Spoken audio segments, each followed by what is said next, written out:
नमस्कार मंडळी, मी Yogesh चेनवडकर, travel with Yogesh चेनवडकर प्रस्तुत गप्पाच्या पुढच्या सेगमेंटमध्ये आपलं स्वागत आहे.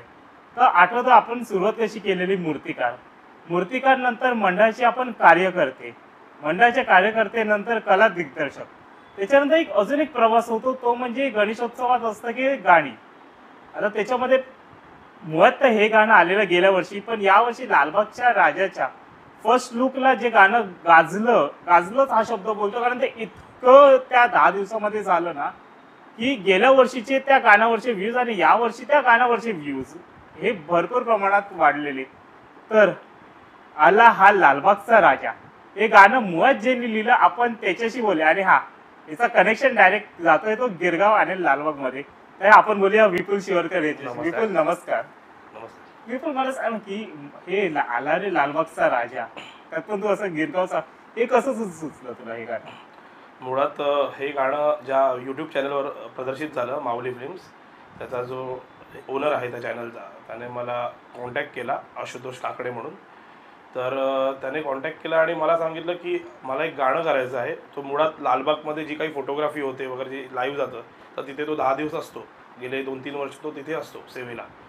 तर त्याचं म्हणणं होतं की मला हे गाणं माझ्या यूट्यूब चॅनलसाठी करायचं आहे आणि ते गाणं अशा व्यक्तीकडनं लिहून घ्यायचं आहे की तो लालबागच्या आसपासच्या परिसरात किंवा गिरगावपर्यंत म्हणू शकतो आपण, दक्षिण मुंबईमध्ये जो कोण राहणारा असेल, कारण ज्याने अनुभवला आहे लालबागचा राजा जवळून, किंवा त्या लालबागच्या 10 दिवसात काय घडतं किंवा लोकांबद्दलची काय आस्था आहे लालबागच्या राजाबद्दल, तर ते जास्तीत जास्त लोकांना किती रिलेट करता येईल. आणि त्या अनुषंगाने तो बघत होता की त्या भागातला कोण गीतकार आहे का, त्याच्याकडनं मी गाणं करून घेईन.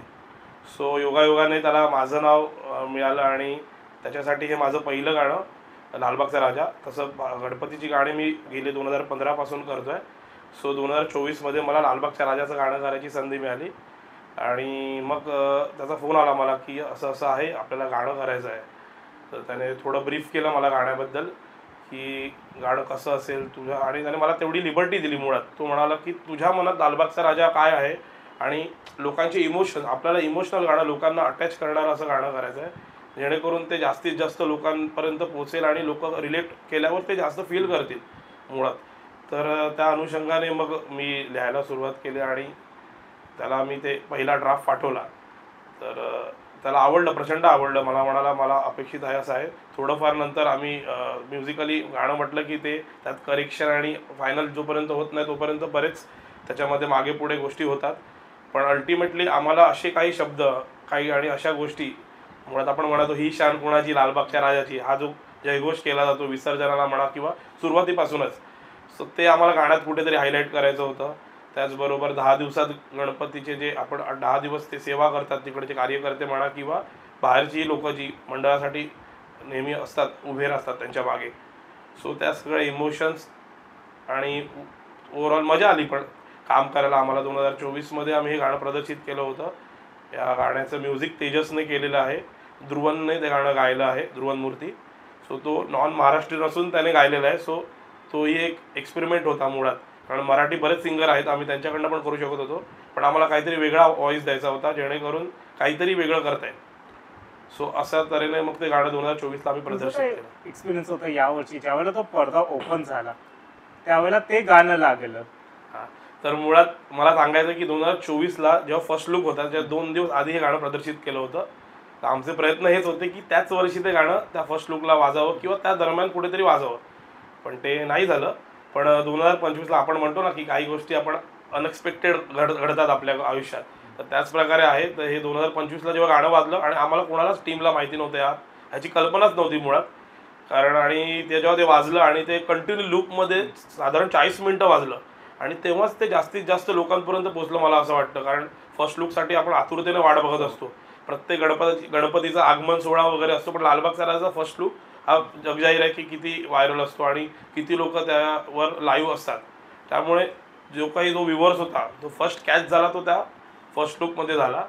आणि तो म्हणतो ना की आपण 2024ला आम्ही जे गाणं केलं आणि 2025ला ते राजाने स्वतःशी त्याच्याशी जोडून घेतलं. तर आम्हाला वाटतं की हे राजामुळेच घडलं आहे. त्यामुळे खूप खूप खूप छान वाटलं आणि भरून आलं आम्हाला. त्यावेळी अख्ख्या टीमला भयंकर आनंद झाला की छान छान सुंदरच होतं ते आणि फिल्म. ते पण कसं ते पूर्ण वेळ झालं, म्हणजे ते फर्स्ट लुकला तर झालंच, पण अगदी तो विसर्जन रात्री झालं यावर्षी काही कारणास्तव, त्यावेळेलाही रात्रीही ते गाणं परत वाजलं. ज्यावेळेला तो राजाचा तो तराफा गेला पुढे, त्यावेळेलाही ते गाणं परत वाजलं. म्हणजे ते होतं ना की ते सुरुवात ते शेवट त्याच गाण्याने यावर्षी ते हे गाणं. खरंच आणि अगदीच तो मेन गेटवर होता तेव्हाही ते वाजलेलं. बरोबर, तू म्हणालास प्रमाणे ते 3दा वाजलं गाणं. आणि मुळात तेच आहे की ते दरम्यान तर 10 दिवस लोकांनी बऱ्याच जण स्टोरीला रीलला ठेवलं. आणि जे मेन इव्हेंट आहेत लालबागच्या राजाच्या त्या तिन्ही इव्हेंटला वाजलं. त्यामुळे त्यामुळे आम्हाला ते खूपच ते 10 दिवस भयंकर, म्हणजे खूपच प्रचंड, खूप मी सांगू शकत नाही, ती फिलिंग खूप होती. कारण लालबागच्या राजासाठी प्रत्येक जण इमोशनली अटॅच असतो, त्याबद्दलची वेगळी आस्था असते. आणि मला खरंच भाग्यवान वाटतो की मला ही संधी मिळाली त्या निमित्ताने.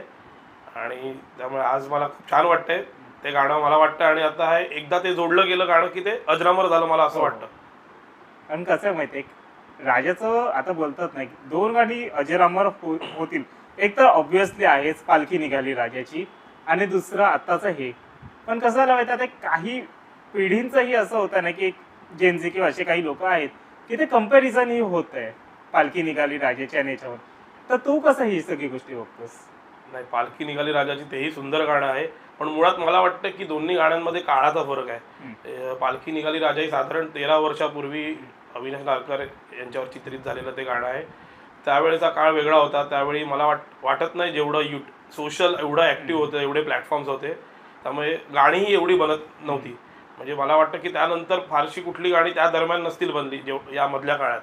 तर राजाचं ते पहिलं गाणं कॉन्सेप्ट वाईज बघितलं असतं त्या 2 गाण्यांमध्ये फरक आहे की पालखी निघाली राजाची शब्दातच तुला कळतं, म्हणजे गणपतीच्या ह्याच्यावर. आणि आमचं गाणं जे आहे ते थ्रू आउट द गणपतीची जर्नी आहे टिल द विसर्जन.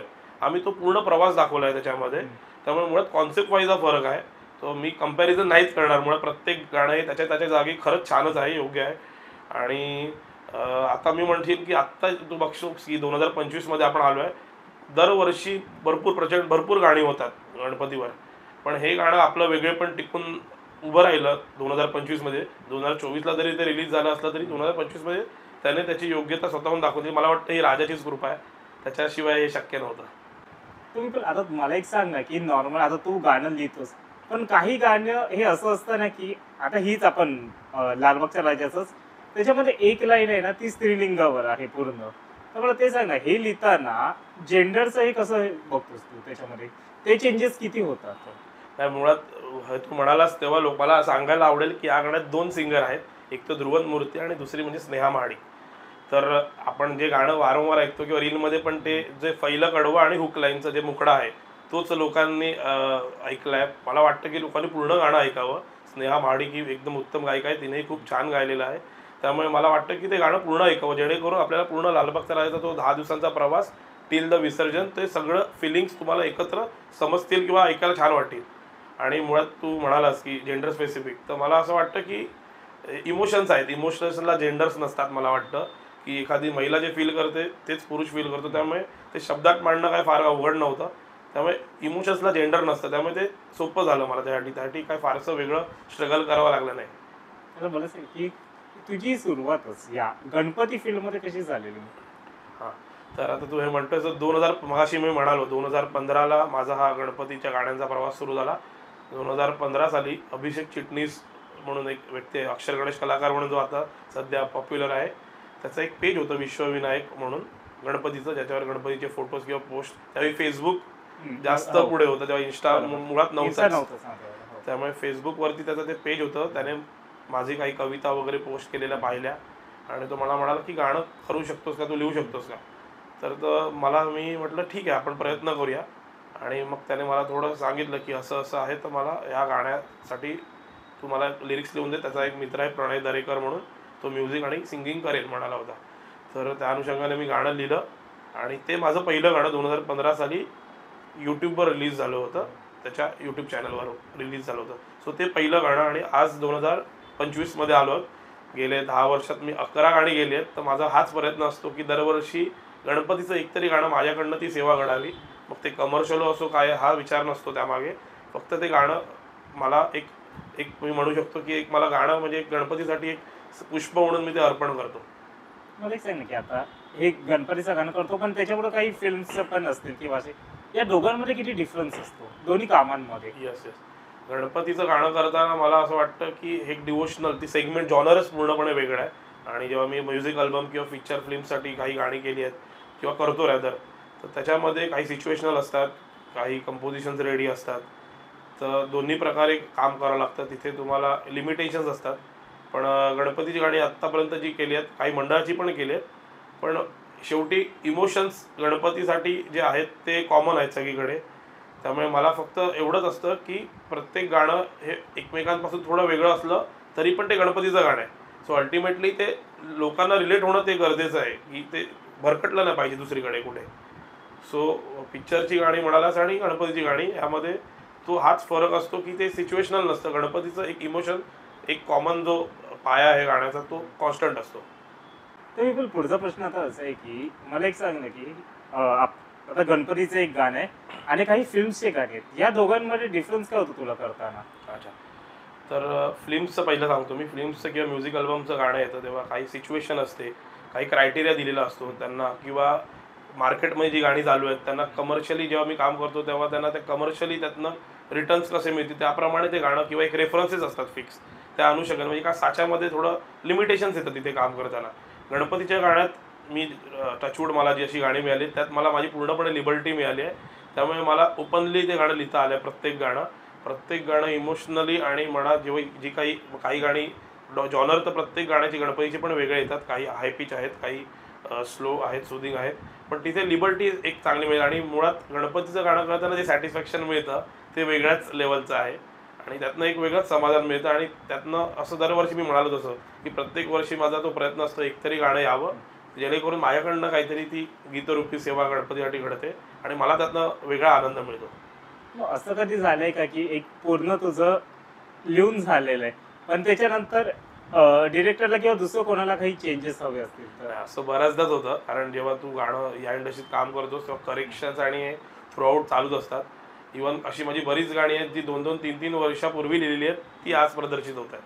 कारण ती काही लोकांना पटत नाहीत, काही लोकांना रुचत नाहीत, मग ती गाणी तशीच राहतात. विपुल, असं कधी झालंय का की म्हणजे असं तुला एक गाणं कुठलं तरी एकदम परफेक्ट वाटलं पण मग त्याच्यामध्ये काही चेंजेस करायला लावले तसं? एका लेबलसाठी केलं होतं गाणं. मुळात आधी मी मराठीमध्ये लिहिलं होतं पूर्णपणे, पण नंतर त्यांची रिक्वायरमेंटच पूर्णपणे चेंज झाली. ते म्हणाले की आम्हाला असंच गाणं हवं आहे पण हिंदीमध्ये हवं आहे. तर पूर्णपणे ते गाणं, आणि मला वाटतं ते एकमेव गाणं आहे जे मी गणपतीसाठी हिंदीमध्ये केलेलं आहे.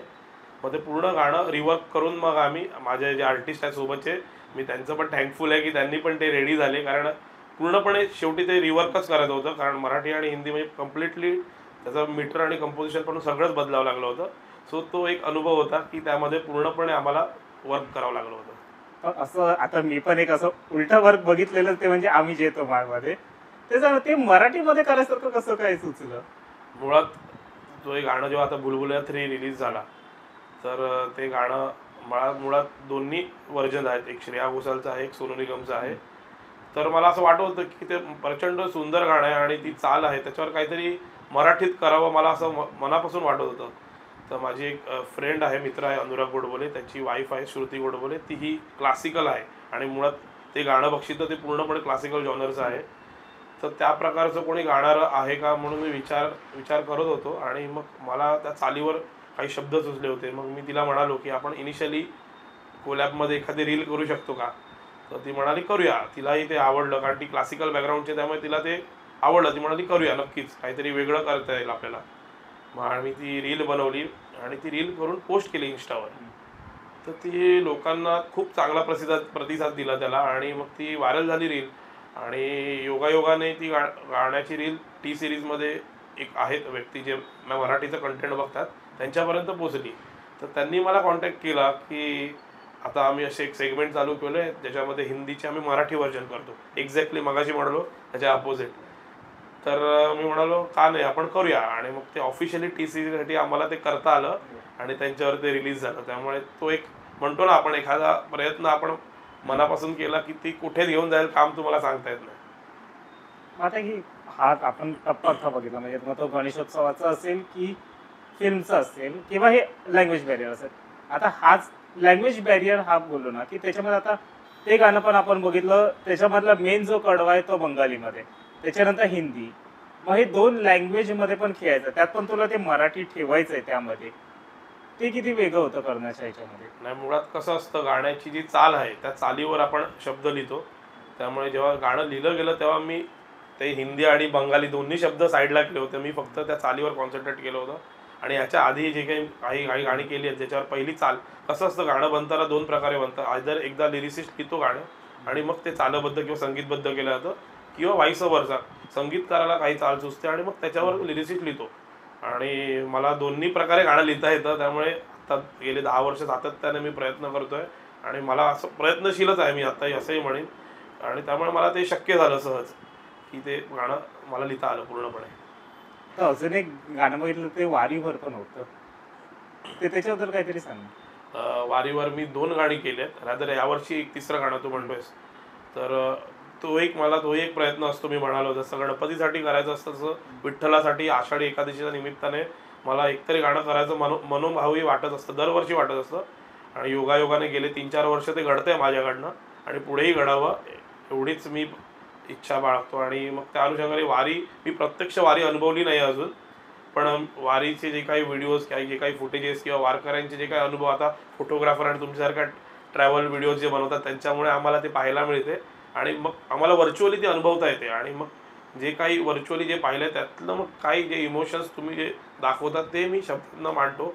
आणि त्या अनुषंगाने मी ती 3 गाणी केली. आणि यावेळी हे तिसरं गाणं होतं आपण म्हणतोय तू विठ्ठलाचं जे केलं, ह्याच्यामध्ये आपण ती स्टोरी दाखवली. एक आधीच्या गाण्यांमध्ये वारीचा प्रवास दाखवलाय आणि या तिसऱ्या गाण्यामध्ये आम्ही जी काही आपण म्हणतो तिथे मंदिरात वेगळं काय, विठ्ठलाचं आणि रखुमाईचं मंदिर का वेगळं आहे, तर ती इंटायर स्टोरी आम्ही त्या गाण्यातनं दाखवायचा प्रयत्न केला आहे. आता महाराष्ट्राचं ते एक आहेच की महाराष्ट्रामध्ये आपले संत पण होऊन गेले, ज्यांनी पण एक कवितेच्या ह्याच्यामधून सुंदर हे केली. तर तुझे काही कविता पण आम्ही वाचलेले इंस्टाग्रामवर. आणि तर एक सांग, आता गाणं, टिपिकल गाणं आणि कविता या दोघांमध्ये डिफरन्स काय आहे? नाही, मला असं वाटतं की कुठलंही गाणं बनायच्या आधी ती कविताच असते. त्याच्यावर एक कार्यक्रमही होता संदीप खरे आणि सलील कुलकर्णीचा, की कवितेचं गाणं होताना. मुळात मी तर म्हणतो की तो प्रवास आहे. त्यांनीही तेच दाखवलंय की कवितेचं गाणं होईपर्यंतचा जो प्रवास आहे, कवितेचा मला वाटतं ऑडियन्स वेगळा आहे, गाण्याचा ऑडियन्स वेगळा आहे. कविता थॉटफुल, मिनिंगफुल असते, पण ती जेव्हा गाण्यात होते तेव्हा त्याला जास्त ऑडियन्स किंवा जास्त रिस्पॉन्स मिळतो, कारण त्याला एक चाल येते आणि ते थोडं गीतकाराकडनं ते जास्त चांगल्या पद्धतीने लोकांपर्यंत पोहोचतं. सो ज्याच्या त्याच्या जागी ते दोन्ही गोष्टी आहेत. पण प्रत्येक कवितेचं गाणं होऊ शकतं मला असं वाटतं, कारण तो लिहिताना जो लेखक असतो तो काहीतरी एक मीटर किंवा एक चाल ठेवूनच डोक्यात तो लिहितो. नाही, पण आता काही वेळा सांग की काही वेळा आता तू कविता किंवा हे गाणी लिहितो, तर त्यामध्ये काही वोकल्स पण जे गातात त्यांचे वोकल्स असतात, तर ती लोक कधी तुला काही स्पेसिफिक असे काही सांगतात का की असं असंच लिही? हा, मुळात जे काही चेंजेस येतात गाण्यामध्ये आणि कवितेमध्ये तर मुळात चेंजेस नसतात. आपण कविता आवडली, आपण लिहिली, सुचली, आपण पोस्ट केली. पण गाण्यामध्ये पर्टिक्युलरली जो कंपोजर असतो त्याच्याकडनं आपल्याला एक चेंजेस येणं एक्सपेक्टेड असतं, कारण त्याच्या डोक्यात एक काहीतरी स्ट्रक्चर फिक्स असतं. गाण्यामध्ये प्रत्येक गाण्याचं एक स्ट्रक्चर असतं. आणि टेक्निकली जर सांगायचं झालं तर प्रत्येक गाण्याचा एक मुखडा असतो, अंतरे असतात. मुखड्यामध्ये पण फर्दर तू क्लासिफाय केलंस तर वर्स म्हणजे पहिला काही लाईन्स असतात आणि नंतर एक क्रॉस लाईन असते आणि नंतर परत हुक लाईन असते. आपण म्हणतो हुक लाईन, आणि ती हुक लाईनच जास्तीत जास्त कॅची ठेवायचा प्रयत्न प्रत्येकजण करत असतो. म्हणजे आत्ता तू जी गाणी बघतो, ट्रेंडी जी गाणी आहेत, त्याच्यामध्ये जी हुक लाईन जेवढी जास्त तुम्ही कॅची ठेवाल ती लोकांना जास्त आवडली तर त्याच्या जास्तीत जास्त रील बनतात. हा एक कमर्शियल ॲस्पेक्ट झाला त्या गाण्याचा. सो मला असं वाटतं की गाण्यामध्ये ते तुम्हाला सांभाळावं लागतं. प्रत्येक गाण्याचं ते स्ट्रक्चर असतं. मग ती क्रॉस लाईन असू दे, हुक लाईन असू दे, मुखडा असू दे. सो तो इंटायर मुखडा त्या क्रॉस लाईन, हुक लाईनने तयार होतो. आणि मग त्याच्यानंतर मग त्याच अनुषंगाने अंतरे घेऊन अंतऱ्यामध्ये पण पुन्हा तुम्हाला ते क्रॉस लाईनवर समयवर येऊन ते गाणं पुन्हा हुक लाईनकडे जातं.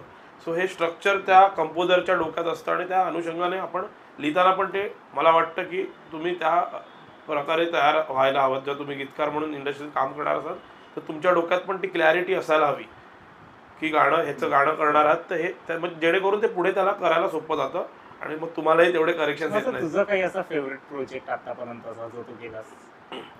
फेवरेट म्हणशील तर बरीच गाणी आहेत, पण माझं पहिलंच गाणं मला फेवरेट वाटतं, जेही 2015 मध्येच रिलीज झालं होतं, वाटा म्हणून. कारण मी फेवरेट का म्हणेन, कारण ते पहिलं गाणं होतं जे टी व्हीवर लागलं होतं. आणि त्यावेळी खूप आपल्याला याबद्दल खूप प्रत्येकाला वाटत असतं की आपलं गाणं टी व्हीवर लागावं आणि चॅनलवर जावं. आणि त्यावेळी हा एक 9X झकास हा एकमेव चॅनल मराठी होता जो मराठी गाणी सिंगल अल्बम्स रिजनल म्हणा किंवा सगळीकडे ती गाणी वाजायची. ऑल ओव्हर महाराष्ट्र ते गाणं पोहोचलं त्या चॅनलमुळे. कारण त्यावेळी यूट्यूबपेक्षा टी व्ही चॅनल्स जे आहेत केबलवर आपण गाणे ऐकायचो आणि त्यावेळी 9X झकास हा एकमेव चॅनल होता आणि आम्हाला ती संधी मिळाली.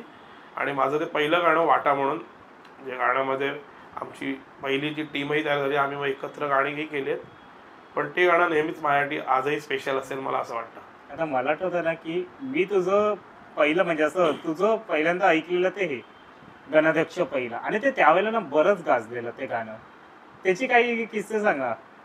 तर गणाध्यक्ष पहिल्याचं पण मी तेच सांगेन. आत्ता जे मी म्हणालो वाटाची जी टीम होती ऑडिओ टीम, ज्याच्यामध्ये सुशांत बापर्डेकर आहे ज्याने कंपोज केलं आहे, केवल वाळन सिंगर आहे आणि व्हिडिओ ज्याने वाटाची बनवली अभिषेक करगुटकर, हे 3 माणसं तिघही याही गाण्यामध्ये होते एकत्र. आणि त्यामुळे आमचं एक रॅपो बनला होता. त्यामुळे हे गाणं करताना थोडा वेगळा प्रवास होता आमचा, कारण आम्ही हे पहिलं गाणं ज्याच्यामध्ये लाईव्ह रिदम केला होता. मला आठवतंय लाईव्ह रिदमची एक प्रोसेस मी ती वेगळ्या प्रकारे अनुभवली होती. पखवाज म्हणा, तबला म्हणा किंवा फ्लूट म्हणा, या तिन्ही गोष्टी आणि सितारही त्यात वाजलं होतं. त्यामुळे या 4ही गोष्टींचं एक एकत्रित ते गाणं आमचं झालं होतं. विशाल बुरके याने वाजवलं आहे सितार. तर तोही खूप छान वाजवतो सितार. आणि त्याचं आम्ही हेच सांगायचं आहे मला की जेव्हा एखाद्या गाण्याचं लाईव्ह म्युझिक येतं ना तेव्हा तो ते प्लेझंट जो फील होत होता आम्हाला त्यावेळीच, तेव्हाच आम्हाला वाटलं होतं की हे गाणं नक्कीच लोकांना आवडेल किंवा हे एक वेगळ्याच लेवलचं गाणं होतं आहे.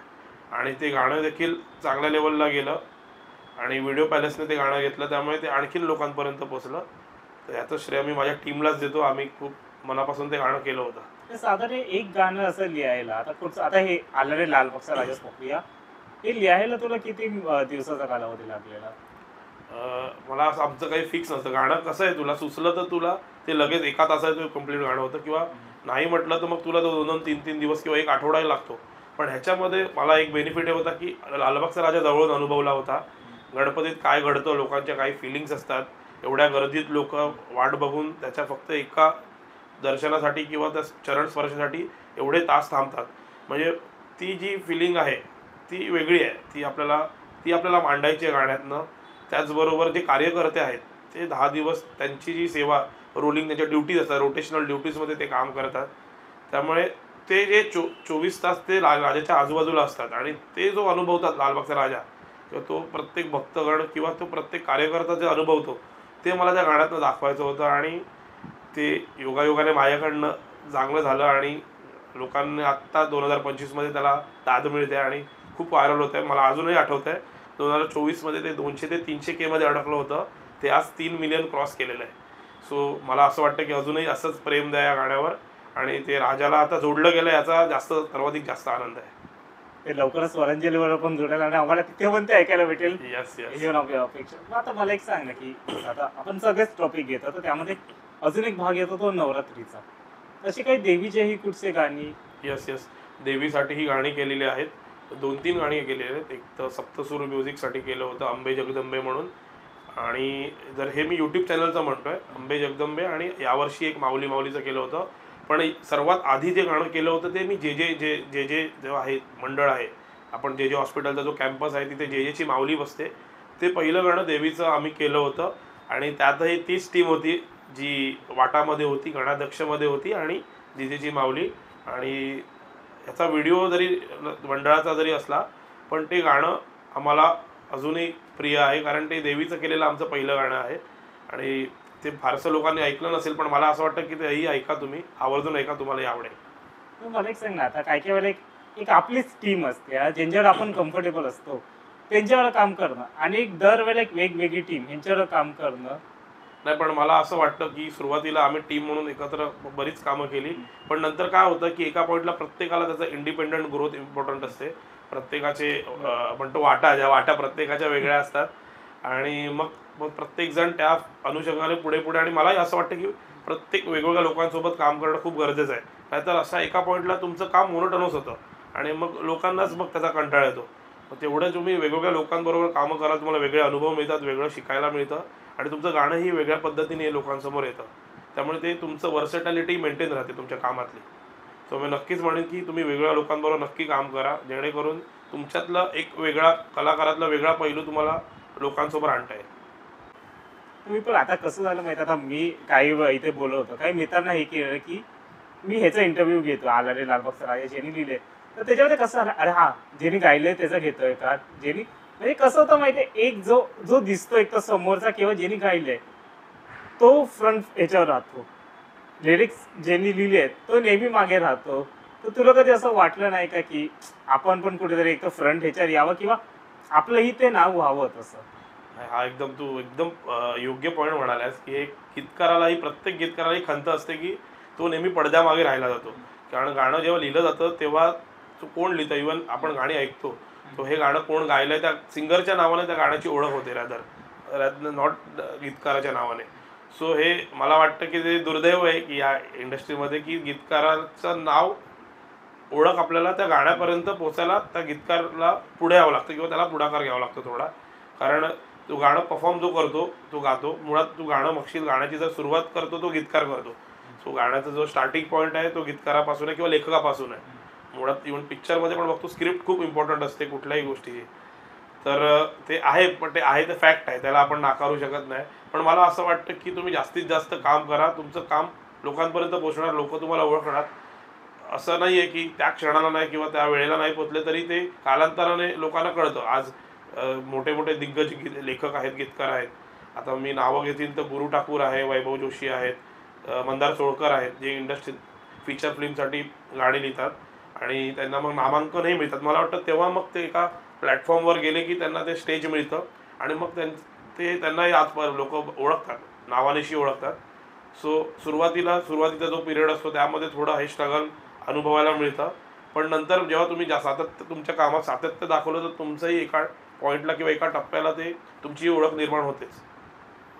मला एक सांग ना, आता हे जे वेगवेगळे फ्रेजेस पण आहेत हा गाण्याचे, जसे की आता हिपहॉप असेल किंवा रोमॅन्टिक असेल किंवा अजून काही, तुला कुठल्या जॉनरमध्ये काम करायला आवडतं? ऑनेस्टली सांगू तर मुळात सुरुवात रोमॅन्टिक गाण्याने केली होती, पण नंतर जी आता डिवोशनल काही गाणी केली आहेत मी, तर मला डिवोशनल गाण्यातनं जे सॅटिस्फॅक्शन आणि समाधान मिळतं ना ते कुठल्याही गाण्यातनं मिळत नाही. कारण मग ते गाणं करताना मला असं वाटतं की माझ्या जवळचे काही आर्टिस्टही आहेत आणि त्यांची थॉट तोच आहे की आम्ही मनापासून प्रत्येक गाणं रॅदर करतो, पण जे सॅटिस्फॅक्शन मिळतं गाणं केल्यानंतर ते डिवोशनल गाण्यातलं एक वेगळंच आहे. म्हणजे आता तुम्ही म्हणशील मी गणपतीवर केलं, विठ्ठलावर केलं, देवीवरची पण गाणी केली आणि आता स्वामींवरतीही गाणं माझं नुकतंच प्रदर्शित होणार आहे, तर ते तुम्हाला पाहायला मिळेल. तर मला स्वामींवरती कधीपासून गाणं करायचं होतं, पण म्हणतो ना आपण प्रत्येक गोष्टीची एक वेळ असते आणि मग त्या गोष्टी आपल्याकडनं घडून घेतात. जे डिवोशनल एक म्हणतो आपण, एक थर्ड पॉवर म्हणतो आपण, ती असते शक्ती जी त्या गाण्यामागे लागते आणि मग त्या गोष्टी घडतात. म्हणजे म्हणतात तुमचं प्रारब्ध आपण म्हणतो की ज्यात ठरलेलं असतं त्याप्रमाणे त्या योग्य वेळेला घडतं. ते स्वामींचं गाणंही तसंच येतं आहे, एका स्पिरिच्युअल यूट्यूब चॅनलवरच येईल. तर मी नक्की, तुम्ही बघा, माझ्या प्रोफाईलला व्हिजिट करा, त्याच्यावर तुम्हाला नक्की पाहायला मिळेल. आता एक शेवटचा प्रश्न, तुझा ड्रीम प्रोजेक्ट काय आहे? ड्रीम प्रोजेक्ट म्हणालंस तर मी तेच म्हणेन की जसं तू म्हणालास की गीतकार हा नेहमी पडद्यामागे राहतो, तो पडद्यामागे न राहता मला लोकांसमोर यायला नक्कीच आवडेल. तर असं कुठलं तरी एखादं गाणं मला वाटतं की एखाद्या प्रॉपर फीचर फिल्मसाठी जावं आणि ते फक्त त्या पिक्चरमध्ये रिलीज न होता ते कुठल्या तरी अवॉर्ड फंक्शनला किंवा मोठ्या लेवलला त्याचं नामांकन जावं, जेणेकरून मला माझ्या नावाचीही तिथे ओळख होईल, मला असं वाटतं. सो ते प्रत्येकाचं ड्रीम असतं की आपल्या कामाला जास्तीत जास्त दाद मिळावी आणि त्या कामाची एक पोचपावती, एखादा अवॉर्ड मिळावा, हे असं आहे प्रत्येकाचं. एक कलाकार जेव्हा सुरुवात करतो तेव्हा त्याचं ड्रीम असतं. सो मला ते वाटतं की ते ॲप्रिशिएशन एक वेगळ्या लेवलचं आहे की ॲज अ बेस्ट लिरिसिस्ट तुम्हाला तो टॅग लागावा, तो स्वतःहून न लागता त्या इंडस्ट्रीकडनं मिळावा असं मला वाटतं ऑनेस्टली. आणि ते प्रयत्न माझे चालूच आहेत, आजही मी प्रयत्नशीलच आहेत मी म्हणेन, कारण प्रत्येक प्रोजेक्ट काहीतरी शिकवणारा आहे. राजा, लवकरच तुझी ही इच्छा पण पूर्ण करायची अपेक्षा. धन्यवाद विपुल, इतका तो आम्हाला वेळ दिलास त्याबद्दल आम्ही तुमचे आभारी आहोत. आणि तुम्हाला ही व्हिडिओ कशी वाटली ही कमेंटद्वारे सांगा. म्हणून मी आपली रजा घेतो. जय हिंद, जय महाराष्ट्र.